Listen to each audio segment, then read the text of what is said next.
6.25 전쟁 당시에 후퇴하던 우리 국군을 지켜주고 정말로 전방위적으로 밀려오던 북한군을 온몸으로 막아내서 승전을 올렸던 이 백선엽 전쟁 영웅 백선엽 장군의 동상이 6.25 격전지에 우뚝 섰다라는 기사도 있습니다. 그런데 여전히 이 백선엽 장군에 대해서 시민단체 일각에서는 친일파라며 공적을 깎아내리고 있습니다. 함께 보시죠.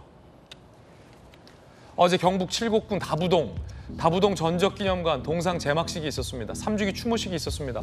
사실 지난 정부에 이 백선엽 장군에 대해서 이 6.25 전쟁 영웅이고 미국에서는 거의 뭐 우리나라의 장군 중에서는 이 백선엽 장군에 대한 굉장히 존경심을 미국에서 갖고 있는데도 불구하고 여러 가지 논란 등으로 폄훼하려는 시도들이 있었는데 자, 그 논란 끝에 이 동상이 우뚝 서게 됐습니다. 여전히 시민단체 일각에서는 반발해요. 일제압잡이다라는 이제 폄훼가 있는데 김 교수님, 김웅식 교수님 좀 안타깝군요.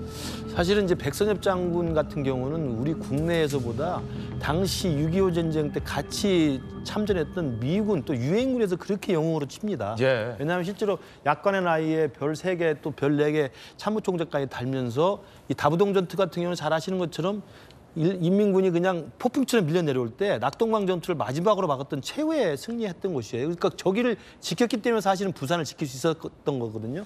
그래서 그 칠곡에 있는 다부동 전투에서 백선엽 장군이 영웅적으로 성공함으로써 사실은 다시 반격의 기회를 가졌고 유엔군이 참전하면서 인천 상륙작전 이후에 이제 북까지 올라갈 수 있었던 승기를 잡았던 건데 그렇기 때문에 사실 그 젊은 나이에 별 4개까지 달면서 전쟁 영웅이라는 소리를 들었습니다. 근데 안타깝게도 반민족 연구소를 중심으로 해서 일부 단체에서 이 백선엽 장군이 우리 대한민국 국군의 이 장군으로서 활동하기 전에 일제 시대에 만주에서 친일 행적이 있었다는 것을 이유로 삼아가지고 반민족 친일 행위자로 규정을 해버렸습니다. 예. 그게 특히 2009년에 정부의 친일 민족 반민족 행위 규명위원회에서 규정을 해버렸기 때문에 이게 이제 일종의 그 흠이 돼버린 거죠. 그래서 아마 어제 이러한 호국 보훈의 달을 맞아서 이 대한민국을 지킨 전쟁 영웅으로서의 백선엽 장군을 그 다부동 전투 현지가 있었던 칠곡에다가 저게 거대한 동상을 세우고 그리고 나라를 지키기 위해서 대한민국의 자유민주주의를 지키기 위해서 헌신했던 사람들에 대한 호국과 보훈의 의미를 다진 건데요. 어제 박민식 장관도 이야기를 했습니다만 보훈부에서 나서서 그 친일 기록에 대했던 것들을 다시 재논의를 하겠다고 이야기를 하니까 결과를 두고 봐야 될 것 같습니다. 예, 그런가 하면 AI 기술로 순직한 조종사를 다시 부활시켰습니다. 고 박인철 소령의 어머님은 아들의 모습을 보고 어떤 반응을 보였을까요? 영상으로 보시죠.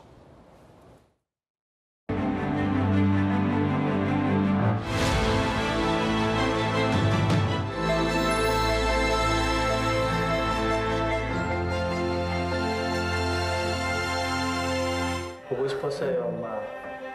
오랜만에 엄마 얼굴 보니까 진짜 너무 좋아요. 어때, 인설이는 잘 지내니? 아버지도 만났어요. 아버지 만나서 어땠어? 아버지랑 그동안 못한 이야기 많이 했어요. 너무 일찍 네가 엄마 곁을 떠난 거 정말 자랑스러운 내 아들이었어.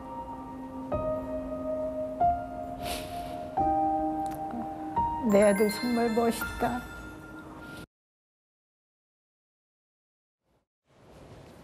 참 이게 뭉클해지는 순간인데 정혁진 변호사님, AI인 줄 알지만 어머니 입장에서는 그토록 그리웠던 아들이 젊은 나이에 순직을 했잖아요. 그것도 네네.